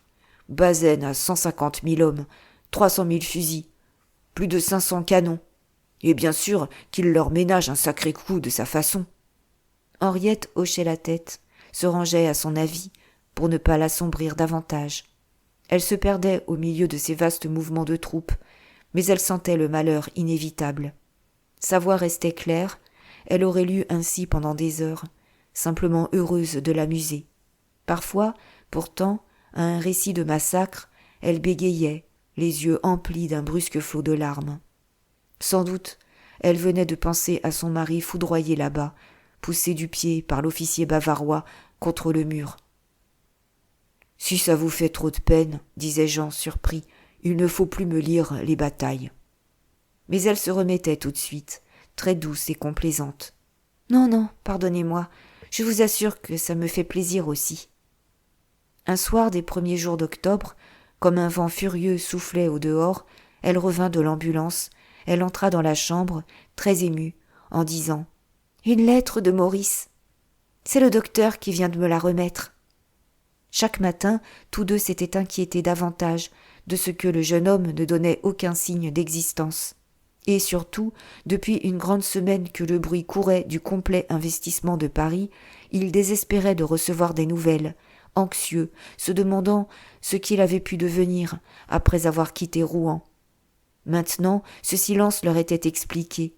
La lettre qu'il avait adressée de Paris au docteur Dalichamp, le 18, le jour même où partaient les derniers trains pour le Havre, venait de faire un détour énorme et n'arrivait que par miracle après s'être égaré 20 fois en route. « Oh, le cher petit !» s'écria Jean, tout heureux. « Lisez-moi ça bien vite !» Le vent redoublait de violence. La fenêtre craquait comme sous des coups de bélier, et Henriette, ayant apporté la lampe sur la table, contre le lit, se mit à lire, si près de Jean que leurs cheveux se touchaient. Il faisait là très doux, très bon, dans cette chambre si calme, au milieu de la tempête du dehors. C'était une longue lettre de 8 pages, dans laquelle Maurice, d'abord, expliquait comment, dès son arrivée, le 16, il avait eu la chance de se faire engager dans un régiment de ligne, dont on complétait l'effectif. Ensuite, il revenait sur les faits. Il racontait avec une fièvre extraordinaire ce qu'il avait appris. Les événements de ce mois terrible, Paris calmé après la stupeur douloureuse de Wissembourg et de Fröschwiller, se reprenant à l'espoir d'une revanche, retombant dans des illusions nouvelles, la légende victorieuse de l'armée, le commandement de Bazaine, la levée en masse, des victoires imaginaires, des hécatombes de Prussiens que les ministres eux-mêmes racontaient à la tribune. Et, tout d'un coup, il disait comment la foudre, une seconde fois, venait d'éclater sur Paris, le 3 septembre. Les espérances broyées, la ville ignorante, confiante, abattue sous cet écrasement du destin, les cris de « Déchéance ! Déchéance !» retentissant dès le soir sur les boulevards, la courte et lugubre séance de nuit où Jules Favre avait lu la proposition de cette déchéance réclamée par le peuple. Puis, le lendemain, c'était le 4 septembre, l'effondrement d'un monde, le Second Empire emporté dans la débâcle de ses vices et de ses fautes, le peuple entier par les rues, un torrent d'1 demi-million d'hommes emplissant la place de la Concorde, au grand soleil de ce beau dimanche, roulant jusqu'aux grilles du corps législatif que barrait à peine une poignée de soldats, la crosse en l'air, défonçant les portes, envahissant la salle des séances, d'où Jules Favre, Gambetta et d'autres députés de la gauche allaient partir pour proclamer la République à l'hôtel de ville, tandis que, sur la place Saint-Germain-l'Auxerrois, une petite porte du Louvre s'entr'ouvrait, donnait passage à l'impératrice régente, vêtue de noir, accompagnée d'une seule amie, toutes les deux tremblantes, fuyantes, blotties au fond du fiacre de rencontre, qui les cahotait loin des Tuileries, au travers desquelles, maintenant, coulait la foule. Ce même jour, Napoléon III avait quitté l'auberge de Bouillon où il venait de passer la première nuit d'exil, en route pour Willemse. D'un air grave, Jean interrompit Henriette. « Alors, à cette heure, nous sommes en République ?»« Tant mieux, si ça nous aide à battre les Prussiens. » Mais il branlait la tête. On lui avait toujours fait peur de la République lorsqu'il était paysan. Et puis, devant l'ennemi, ça ne lui semblait guère bon de n'être pas d'accord. Enfin, il fallait bien qu'il vînt autre chose, puisque l'Empire était pourri décidément et que personne n'en voulait plus. Henriette acheva la lettre, qui finissait en signalant l'approche des Allemands. Le 13, le jour même où une délégation du gouvernement de la Défense nationale s'installait à Tours, on les avait vus, à l'est de Paris, s'avancer jusqu'à Lagny. Le 14 et le 15, ils étaient aux portes, à Créteil et à Joinville-le-Pont. Mais le 18, le matin où il avait écrit, Maurice ne paraissait pas croire encore à la possibilité d'investir Paris complètement, repris d'une belle confiance, regardant le siège comme une tentative insolente et hasardée qui échouerait avant 3 semaines, comptant sur les armées de secours que la province allait sûrement envoyer, sans parler de l'armée de Metz, en marche déjà par Verdun et Reims. Et les anneaux de la ceinture de fer s'étaient rejoints, avaient bouclé Paris, et Paris maintenant, séparé du monde, n'était plus que la prison géante de 2 millions de vivants, d'où ne venait qu'un silence de mort. « Ah, mon Dieu !» murmura Henriette oppressée. « Combien de temps tout cela durera-t-il, et le reverrons-nous jamais ?» Une rafale plia les arbres, au loin, fit gémir les vieilles charpentes de la ferme. Si l'hiver devait être dur, quelle souffrance pour les pauvres soldats, sans feu, sans pain, qui se battraient dans la neige. « Bah, conclut Jean, elle est très gentille, sa lettre, et ça fait plaisir d'avoir des nouvelles. Il ne faut jamais désespérer. » Alors, jour à jour, le mois d'octobre s'écoula, des cieux gris et tristes, où le vent ne cessait que pour ramener bientôt des vols plus sombres de nuages. La plaie de Jean se cicatrisait avec une lenteur infinie. Le drain ne donnait toujours pas de pus louable qui aurait permis au docteur de l'enlever, et le blessé s'était beaucoup affaibli, s'obstinant à refuser toute opération dans sa peur de rester infirme. Une attente résignée, que parfois coupaient des anxiétés brusques, sans cause précise, semblait à présent endormir la petite chambre perdue, au fond de laquelle les nouvelles n'arrivaient que lointaines, vagues, comme au réveil d'un cauchemar. L'abominable guerre, les massacres, les désastres continuaient là-bas, quelque part, sans qu'on sût jamais la vérité vraie, sans qu'on entendît autre chose que la grande clameur sourde de la patrie égorgée. Et le vent emportait les feuilles sous le ciel livide, et il y avait de longs silences profonds dans la campagne nue, où ne passaient que les croassements des corbeaux, annonçant un hiver rigoureux. Un des sujets de conversation était devenu l'ambulance, dont Henriette ne sortait guère que pour tenir compagnie à Jean. Le soir, quand elle était de retour, il la questionnait, connaissait chacun de ses blessés, voulait savoir ceux qui mouraient, ceux qui guérissaient. Et elle-même, sur ces choses dont son cœur était plein, ne tarissait pas, racontait ses journées jusque dans leurs infimes détails. « Ah !» répétait-elle, toujours, « les pauvres enfants, les pauvres enfants !» Ce n'était plus, en pleine bataille, l'ambulance où coulait le sang frais, où les amputations se faisaient dans les chairs saines et rouges. C'était l'ambulance tombée à la pourriture d'hôpital, sentant la fièvre et la mort, toute moite des lentes convalescences, des agonies interminables. Le docteur d'Alichamps avait eu les plus grandes peines à se procurer les lits, les matelas, les draps nécessaires. Et, chaque jour encore, l'entretien de ces malades, le pain, la viande, les légumes secs, sans parler des bandes, des compresses, des appareils, l'obligeait à des miracles. Les Prussiens, établis à l'hôpital militaire de Sedan, lui ayant tout refusé, même du chloroforme, il faisait tout venir de Belgique. Pourtant, il avait accueilli les blessés allemands aussi bien que les blessés français. Il soignait surtout une douzaine de Bavarois ramassés à Bazeilles. Ces hommes ennemis, qui s'étaient rués les uns à la gorge des autres, gisaient maintenant côte à côte, dans la bonne entente de leur commune souffrance. Et quel séjour d'épouvante et de misère!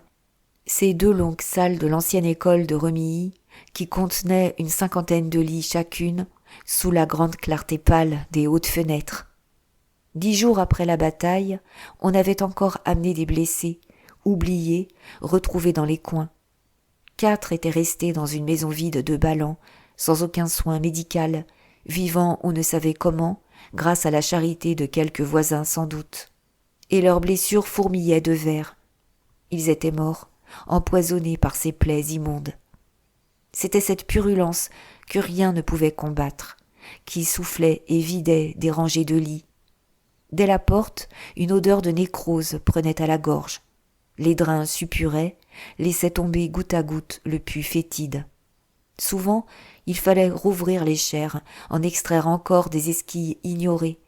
Puis, des abcès se déclaraient, des flux qui allaient crever plus loin. Épuisés, amaigris, la face terreuse, les misérables enduraient toutes les tortures. Les uns, abattus, sans souffle, passaient leur journée sur le dos, les paupières closes et noires, ainsi que des cadavres à demi décomposés déjà. Les autres, sans sommeil, agités d'une insomnie inquiète, trempés d'abondantes sueurs, s'exaltaient comme si la catastrophe les eût frappés de folie. Et, qu'ils fussent violents ou calmes, quand le frisson de la fièvre infectieuse les gagnait, c'était la faim, le poison triomphant, volant des uns aux autres, les emportant tous dans le même flot de pourriture victorieuse. Mais il y avait surtout la salle des damnés, de ceux qui étaient frappés de dysenterie, de typhus, de variole. Beaucoup avaient la variole noire. Ils se remuaient, criaient dans un délire incessant, se dressaient sur leur lit, debout comme des spectres. D'autres, touchés aux poumons, se mouraient de pneumonie, avec des toux affreuses. D'autres, qui hurlaient, n'étaient soulagés que sous le filet d'eau froide dont on rafraîchissait continuellement leurs blessures. C'était l'heure attendue, l'heure du pansement, qui seule amenait un peu de calme, aérait les lits, délaçait les corps raidis à la longue dans la même position. Et c'était aussi l'heure redoutée, car pas un jour ne se passait sans que le docteur, en examinant les plaies, eut le chagrin de remarquer sur la peau de quelques pauvres diables des points bleuâtres, les taches de la gangrène envahissante. L'opération avait lieu le lendemain. Encore un bout de jambe ou de bras coupé. Parfois même, la gangrène montait plus haut. Il fallait recommencer, jusqu'à ce qu'on eût rogné tout le membre. Puis, l'homme entier y passait. Il avait le corps envahi par les plaques livides du typhus. Il fallait l'emmener, vacillant, ivre et hagard, dans la salle des damnés, où il succombait, la chair morte déjà, et sentant le cadavre avant l'agonie. Chaque soir, à son retour, Henriette répondait aux questions de Jean, la voix tremblante de la même émotion. « Ah, les pauvres enfants, les pauvres enfants !» Et c'étaient des détails toujours semblables, les quotidiens tourments de cet enfer. On avait désarticulé une épaule, tranché un pied, procédé à la résection d'un humérus. Mais la gangrène ou l'infection purulente pardonnerait-elle? Ou bien on venait encore d'en enterrer un, le plus souvent un Français, parfois un Allemand. Il était rare qu'une journée s'achevât sans qu'une bière furtive, faite à la hâte de 4 planches, sortît de l'ambulance au crépuscule, accompagnée d'un seul infirmier, souvent de la jeune femme elle-même, pour qu'un homme ne fût pas enfoui comme un chien. Dans le petit cimetière de Remilly, on avait ouvert 2 tranchées, et ils dormaient tous côte à côte, les Allemands à gauche, les Français à droite, réconciliés dans la terre. Jean, sans les avoir jamais vus, finissait par s'intéresser à certains blessés. Il demandait de leurs nouvelles. « Et, pauvre enfant, comment va-t-il aujourd'hui ?» C'était un petit troupier, un soldat du 5e de ligne, engagé volontaire, qui n'avait pas 20 ans. Le surnom de « pauvre enfant » lui était resté parce que, sans cesse, il répétait ces mots en parlant de lui.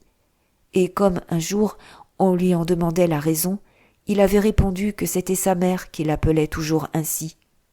Pauvre enfant, en effet, car il se mourait d'une pleurésie, déterminée par une blessure au flanc gauche. « Ah, le cher garçon !» disait Henriette, qui s'était prise pour lui d'une affection maternelle. « Il ne va pas bien. Il a toussé toute la journée. Ça me fend le cœur de l'entendre. »« Et votre ours, votre Gutmann ?» reprenait Jean, avec un faible sourire. « Le docteur a-t-il meilleur espoir ?»« Oui, peut-être le sauvera-t-on, mais il souffre horriblement. » Bien que la pitié fût grande, tous deux ne pouvaient parler de Gutmann sans une sorte de gaieté attendrie. Lorsque la jeune femme était entrée à l'ambulance, le premier jour, elle avait eu le saisissement de reconnaître, dans ce soldat bavarois, l'homme à la barbe et aux cheveux rouges, aux gros yeux bleus, au large nez carré, qu'il avait emporté entre ses bras à Bazeilles, pendant qu'on fusillait son mari. Lui également l'a reconnu. Mais il ne pouvait parler. Une balle, entrée par la nuque, lui avait enlevé la moitié de la langue. Et, après 2 jours d'un recul d'horreur, d'un involontaire frisson, chaque fois qu'elle s'approchait de son lit, elle fut conquise par les regards désespérés et très doux dont il la suivait. N'était-ce donc plus le monstre, aux poils éclaboussés de sang, aux prunelles chavirées de rage, qui la hantait d'un affreux souvenir? Il lui fallait un effort pour le retrouver maintenant chez ce malheureux, l'air si bonhomme, si docile, au milieu de ses atroces souffrances. Son cas, peu fréquent, cette infirmité brusque, touchait l'ambulance entière. On n'était même pas bien sûr qu'il se nommât Gutmann. On l'appelait ainsi parce que l'unique son qu'il arrivait à proférer était un grognement de 2 syllabes qui faisait à peu près ce nom. Sur tout le reste, on croyait seulement savoir qu'il était marié et qu'il avait des enfants. Il devait comprendre quelques mots de français, il répondait parfois d'un signe violent de la tête. « Marié ? Oui, oui. Des enfants ? Oui, oui. » Son attendrissement, un jour à voir de la farine, avait encore fait supposer qu'il pouvait être meunier. Et rien autre. Où était-il, le moulin ? Dans quel lointain village de la Bavière pleuraient-ils à cette heure les enfants et la femme ? Allait-il donc mourir, inconnu, sans nom, laissant les siens là-bas, dans une éternelle attente ? Aujourd'hui, raconta un soir Henriette à Jean, Gutmann m'a envoyé des baisers. Je ne lui donne plus à boire. Je ne lui rends plus le moindre service, sans qu'il porte les doigts à ses lèvres dans un geste fervent de reconnaissance. Il ne faut pas sourire, c'est trop terrible que d'être ainsi comme enterré avant l'heure. Cependant, vers la fin d'octobre, Jean alla mieux. Le docteur consentit à enlever le drain, bien qu'il restât soucieux. Et la plaie parut pourtant se cicatriser assez vite. Déjà, le convalescent se levait, passait des heures à marcher dans la chambre, à s'asseoir devant la fenêtre, attristé par le vol des nuages. Puis, il s'ennuya, il parla de s'occuper à quelque chose, de se rendre utile dans la ferme. Un de ses malaises secrets était la question d'argent, car il pensait bien que ces 200 francs avaient dû être dépensés depuis 6 grandes semaines.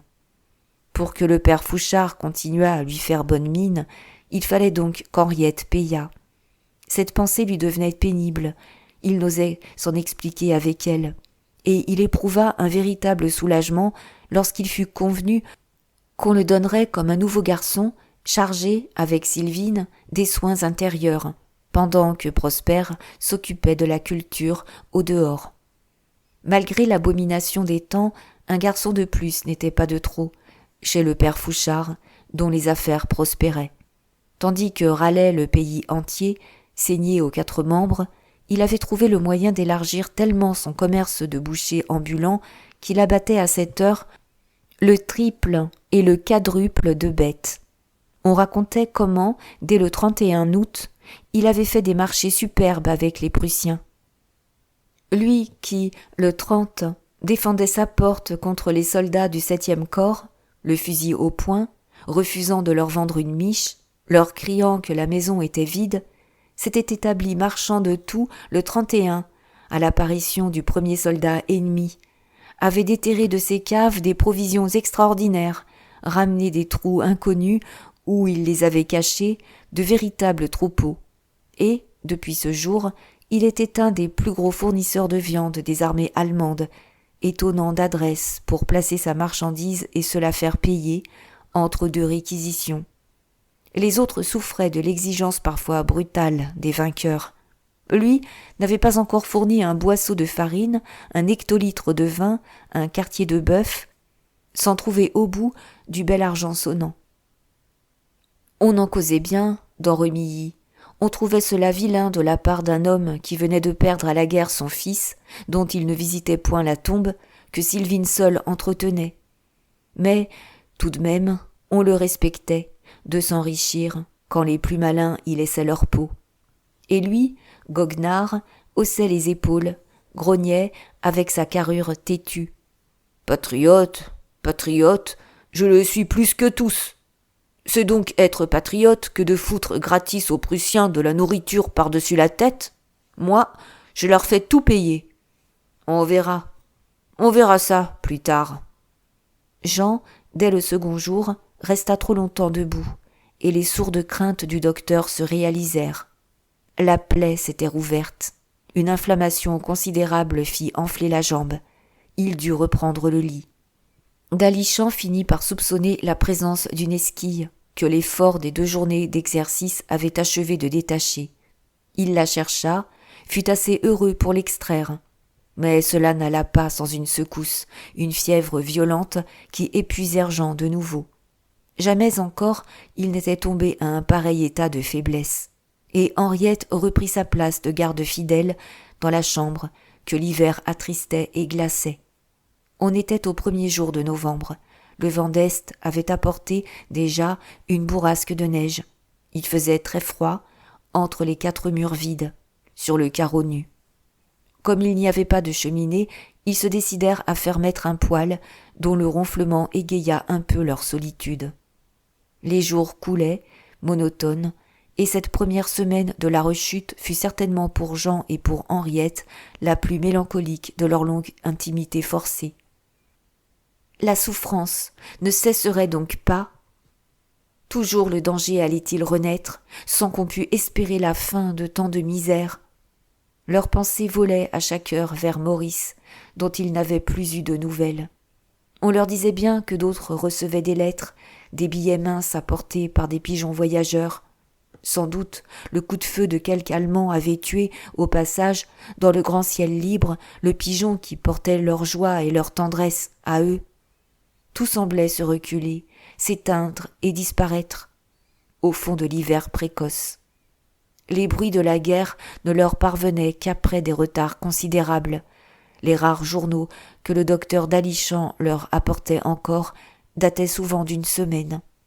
Et leur tristesse était faite beaucoup de leur ignorance, de ce qu'ils ne savaient pas et de ce qu'ils devinaient, du long cri de mort qu'ils entendaient malgré tout, dans le silence de la campagne, autour de la ferme. Un matin, le docteur arriva bouleversé, les mains tremblantes.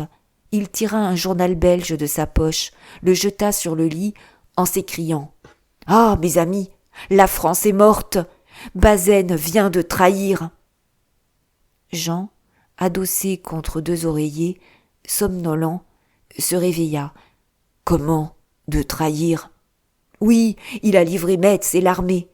C'est le coup de Sedan qui recommence, et cette fois, c'est le reste de notre chair et de notre sang. » Puis, reprenant le journal, lisant.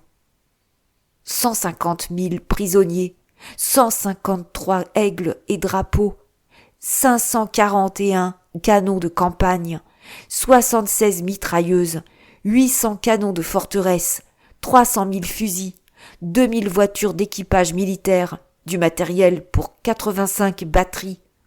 Et il continua, donnant les détails.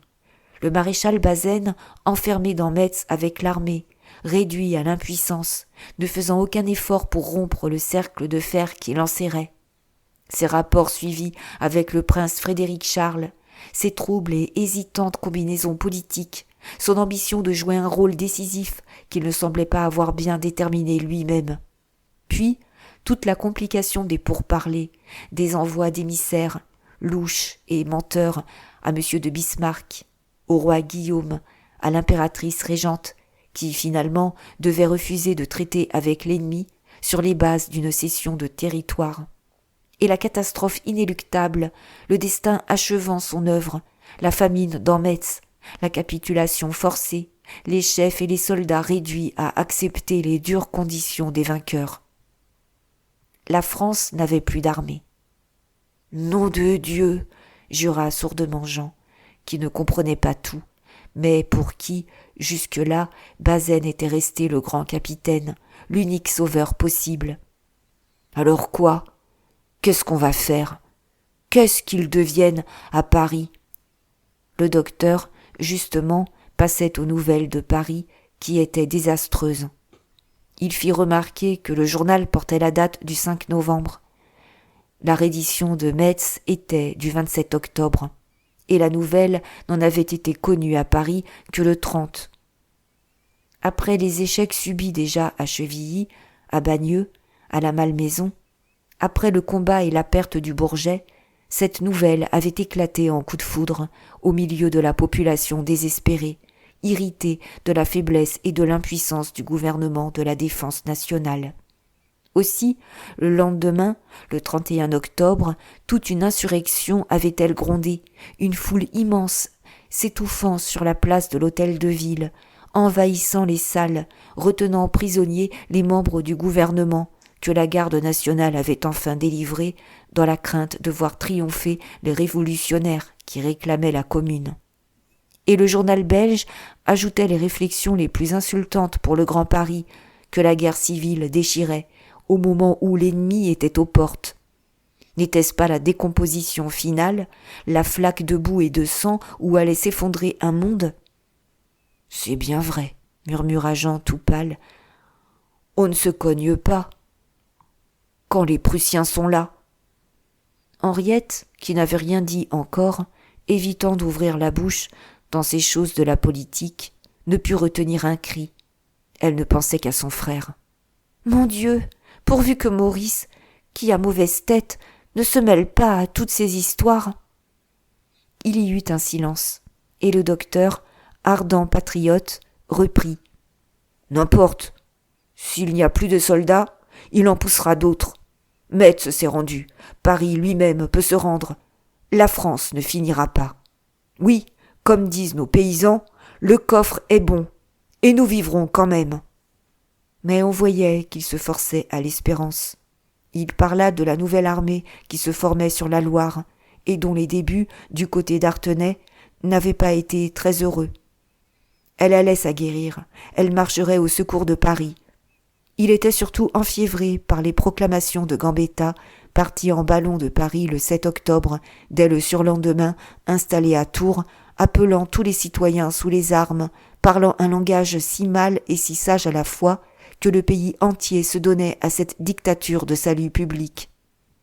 Et n'était-il pas question de former une autre armée dans le nord, une autre armée dans l'est, de faire sortir des soldats de terre par la seule force de la foi ? C'était le réveil de la province, l'indomptable volonté de créer tout ce qui manquait, de lutter jusqu'au dernier sou et jusqu'à la dernière goutte de sang. « Bah, » conclut le docteur en se levant pour partir, « j'ai souvent condamné des malades qui étaient debout 8 jours plus tard. » Jean eut un sourire. « Docteur, guérissez-moi vite, que j'aille là-bas reprendre mon poste. » Cependant, Henriette et lui gardèrent une grande tristesse de ces mauvaises nouvelles. Il y eut, le soir même, une rafale de neige, et le lendemain, lorsqu'Henriette, toute frissonnante, rentra de l'ambulance, elle annonça que Gutmann était mort. Ce grand froid décimait les blessés, vidait les rangées de lits. Le misérable muet, la bouche amputée de sa langue, avait râlé 2 jours. Pendant les dernières heures, elle était restée à son chevet, tant il la regardait d'un regard suppliant. Il lui parlait de ses yeux en larmes, et lui disait peut-être son vrai nom, le nom du village lointain dans lequel une femme et des enfants l'attendaient. Et il s'en était allé inconnu, en lui envoyant de ses doigts tâtonnants un dernier baiser, comme pour la remercier encore de ses bons soins. Elle fut seule à l'accompagner au cimetière, où la terre gelée, cette lourde terre étrangère, tomba sourdement sur son cercueil de sapin, avec des paquets de neige. Puis, de nouveau, le lendemain, Henriette dit à son retour « Pauvre enfant est mort. » Pour celui-ci, elle était en pleurs. Si vous l'aviez vu, dans son délire, il m'appelait « Maman, maman !» et il me tendait des bras si tendres que j'ai dû le prendre sur mes genoux. Ah, le malheureux! La souffrance l'avait tellement diminué qu'il ne pesait pas plus lourd qu'un petit garçon. Et je l'ai bercé pour qu'il mourût content. Oui, je l'ai bercé, moi qui l'appelais sa mère, et qui n'avait que quelques années de plus que lui. Il pleurait. Je ne pouvais me retenir de pleurer moi-même. Et je pleure encore. » Elle suffoquait. Elle dut s'interrompre. « Quand il est mort, il a balbutié à plusieurs reprises ces mots dont il se surnommait. Pauvre enfant, pauvre enfant. Oh oui, certes, de pauvres enfants.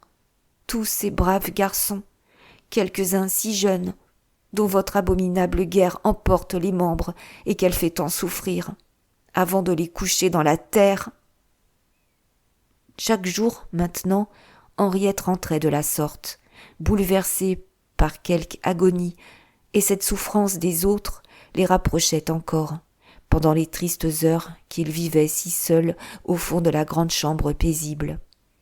Heures bien douces pourtant, car la tendresse était venue, une tendresse qu'ils croyaient fraternelle, entre leurs deux cœurs qui avaient peu à peu appris à se connaître. Lui, d'un esprit si réfléchi, s'était haussé dans leur intimité continue, et elle, à le voir bon et raisonnable, ne songeait même plus qu'il était un humble, ayant conduit la charrue avant de porter le sac. Ils s'entendaient très bien, ils faisaient un excellent ménage, comme disait Sylvine, avec son sourire grave. Aucune gêne, d'ailleurs, n'était née entre eux. Elle continuait à lui soigner sa jambe, sans que jamais leurs regards clairs se fussent détournés. Toujours en noir, dans ses vêtements de veuve, elle semblait avoir cessé d'être une femme. Jean, toutefois, durant les longues après-midi où il se retrouvait seul, ne pouvait s'empêcher de songer. Ce qu'il éprouvait pour elle, c'était une reconnaissance infinie, une sorte de respect dévot, qui lui aurait fait écarter, comme sacrilège, toute pensée d'amour. Et cependant, il se disait que, s'il avait eu une femme, comme celle-là, si tendre, si douce, si active, la vie serait devenue une véritable existence de paradis. Son malheur, les années mauvaises qu'il avait passées à Rognes, le désastre de son mariage, la mort violente de sa femme, tout ce passé lui revenait dans un regret de tendresse, dans un espoir vague, à peine formulé, de tenter encore le bonheur. Il fermait les yeux. Il laissait un demi-sommeil le reprendre, et alors il se voyait confusément à Remilly, remarié, propriétaire d'un champ qui suffisait à nourrir un ménage de braves gens sans ambition. Cela était si léger que cela n'existait pas, n'existerait certainement jamais. Il ne se croyait plus capable que d'amitié. Il n'aimait ainsi Henriette que parce qu'il était le frère de Maurice. Puis, ce rêve indéterminé de mariage avait fini par être comme une consolation, une de ces imaginations qu'on sait irréalisables et dont on caresse ces heures de tristesse. Henriette, elle, n'en était pas même effleurée. Au lendemain du drame atroce de Bazeilles, son cœur restait meurtri. Et s'il y entrait un soulagement, une tendresse nouvelle, ce ne pouvait être qu'à son insu. Tout un de ces sourds cheminements de la graine qui germe, sans que rien, au regard, révèle le travail caché. Elle ignorait jusqu'au plaisir qu'elle avait fini par prendre à rester des heures près du lit de Jean, à lui lire ses journaux, qui ne leur apportaient pourtant que du chagrin. Jamais sa main, en rencontrant la sienne, n'avait eu même une tiédeur. Jamais l'idée du lendemain ne l'avait laissée rêveuse, avec le souhait d'être aimée encore. Pourtant, elle n'oubliait, elle n'était consolée que dans cette chambre. Quand elle se trouvait là, s'occupant avec sa douceur active, son cœur se calmait. Il lui semblait que son frère reviendrait prochainement, que tout s'arrangerait très bien, qu'on finirait par être tous heureux en ne se quittant plus. Et elle en parlait sans trouble, tellement il lui paraissait naturel que les choses fussent ainsi, sans qu'il lui vînt à la pensée de s'interroger davantage dans le don chaste et ignoré de tout son cœur. Mais, un après-midi, comme elle se rendait à l'ambulance, la terreur qui la glaça en apercevant dans la cuisine un capitaine prussien et 2 autres officiers, lui fit comprendre la grande affection qu'elle éprouvait pour Jean. Ces hommes, évidemment, avait appris la présence du blessé à la ferme et il venait le réclamer. C'était le départ inévitable, la captivité en Allemagne, au fond de quelque forteresse. Elle écouta, tremblante, le cœur battant à grands coups. Le capitaine, un gros homme qui parlait français, faisait de violents reproches au père Fouchard. « Ça ne peut pas durer. Vous vous fichez de nous. Je suis venu moi-même pour vous avertir que, si le cas se reproduit, je vous en rendrai responsable. Oui, je saurai prendre des mesures. » Très tranquille, le vieux affectait l'ahurissement, comme s'il n'avait pas compris, les mains ballantes. « Comment ça, monsieur ? Comment ça ? Ah, ne m'échauffez pas les oreilles. Vous savez très bien que les 3 vaches que vous nous avez vendues dimanche étaient pourries. Parfaitement pourries. Enfin, malades, crevées de maladies infectes. Car elles ont empoisonné mes hommes. Et il y en a 2 qui doivent en être morts à l'heure qu'il est. » Du coup, Fouchard joua la révolte, l'indignation. « Pourries, mes vaches ? De la si belle viande ? De la viande que l'on donnerait à une accouchée pour lui refaire des forces. » Et il larmoya, se tapa sur la poitrine, cria qu'il était honnête, qu'il aimerait mieux se couper de sa propre chair à lui que d'en vendre de la mauvaise. Depuis 30 ans, on le connaissait, personne au monde ne pouvait dire qu'il n'avait pas eu son poids en bonne qualité. « Elles étaient saines, comme l'œil, monsieur, et si vos soldats ont eu la colique, c'est peut-être qu'ils en ont trop mangé, à moins que des malfaiteurs n'aient mis de la drogue dans la marmite. » Il l'étourdissait ainsi d'un flot de paroles, d'hypothèses si saugrenues que le capitaine, hors de lui, finit par couper court. « En voilà assez. Vous êtes avertis. Prenez garde. Et il y a autre chose. Nous vous soupçonnons, dans ce village, de faire tous bon accueil aux francs-tireurs des bois de Dieulay, qui nous ont encore tué une sentinelle avant-hier. Entendez-vous ? Prenez garde. » Quand les Prussiens furent partis, le père Fouchard haussa les épaules avec un ricanement d'infini dédain. Des bêtes crevées, bien sûr qu'il leur en vendait. Il ne leur faisait même manger que de ça. Toutes les charognes que les paysans lui apportaient, ceux qui mouraient de maladie et ceux qu'il ramassait dans les fossés, est-ce que ce n'était pas bon pour ces sales bougres ? Il cligna un œil. Il murmura d'un air de triomphe goguenard en se tournant vers Henriette, rassurée. « Dis donc, petite, quand on pense qu'il y a des gens qui racontent, comme ça, que je ne suis pas patriote, hein, qu'ils en fassent autant, qu'ils leur foutent donc de la carne, et qu'ils empochent leurs sous. Pas patriote, mais nom de Dieu, j'en aurais plus tué avec mes vaches malades que bien des soldats avec leurs chasse-peau. » Jean, lorsqu'il sut l'histoire, s'inquiéta pourtant. Si les autorités allemandes se doutaient que les habitants de Remilly accueillaient les francs-tireurs des bois de Dieulay, elles pouvaient d'une heure à l'autre faire des perquisitions et le découvrir. Et l'idée de compromettre ses hôtes, de causer le moindre ennui à Henriette, lui était insupportable. Mais elle le supplia, elle obtint qu'il resterait quelques jours encore, car sa blessure se cicatrisait lentement.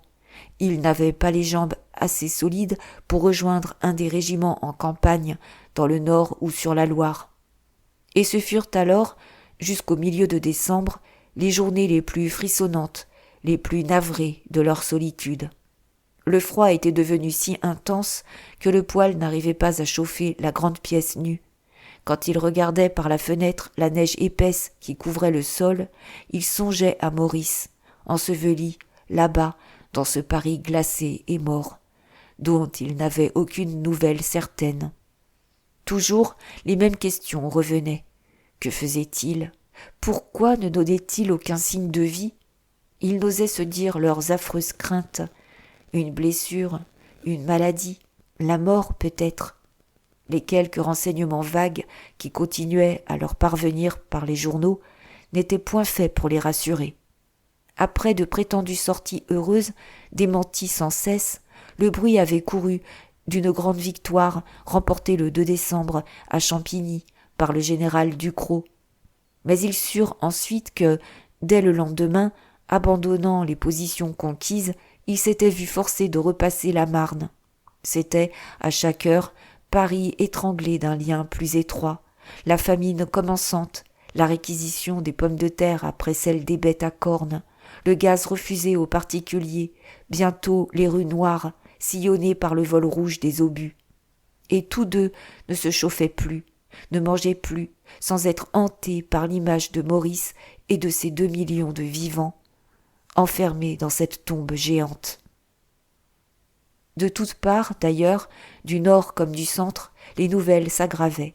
Dans le nord, le 22e corps d'armée, formé de gardes mobiles, de compagnies de dépôt, de soldats et d'officiers échappés au désastre de Sedan et de Metz, avait dû abandonner Amiens pour se retirer du côté d'Arras. Et, à son tour, Rouen venait de tomber entre les mains de l'ennemi, sans que cette poignée d'hommes, débandés, démoralisés, l'eussent défendu sérieusement. Dans le centre, la victoire de Coulmiers, remportée le 9 novembre par l'armée de la Loire, avait fait naître d'ardentes espérances. Orléans réoccupé, les Bavarois en fuite, la marche par Étampes, la délivrance prochaine de Paris. Mais le 5 décembre, le prince Frédéric Charles reprenait Orléans, coupait en deux l'armée de la Loire, dont 3 corps se repliaient sur Vierzon et Bourges, tandis que 2 autres, sous les ordres du général Chanzy, reculaient jusqu'au Mans, dans une retraite héroïque, toute une semaine de marche et de combat. Les Prussiens étaient partout, à Dijon comme à Dieppe, au Mans comme à Vierzon. Puis, c'était, presque chaque matin, le lointain fracas de quelques places fortes qui capitulaient sous les obus. Dès le 28 septembre, Strasbourg avait succombé, après 46 jours de siège et 37 de bombardements, les murs hachés, les monuments criblés par près de 200 000 projectiles. Déjà, la citadelle de Laon avait sauté, Toul s'était rendu.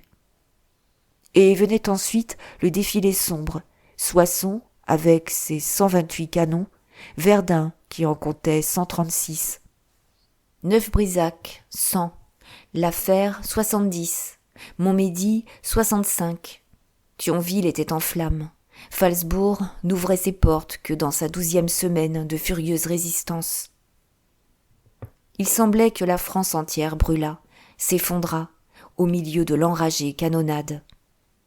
Un matin que Jean voulait absolument partir, Henriette lui prit les mains, le retint d'une étreinte désespérée. « Non, non, je vous en supplie, ne me laissez pas seule. Vous êtes trop faible. Attendez quelques jours, rien que quelques jours encore. Je promets de vous laisser partir quand le docteur dira que vous êtes assez fort pour retourner vous battre. » Merci d'avoir écouté. À demain pour un nouveau chapitre. N'oubliez pas de vous abonner pour ne manquer aucun épisode. Si vous souhaitez promouvoir cette chaîne, vous pouvez aussi liker, mettre un commentaire et partager.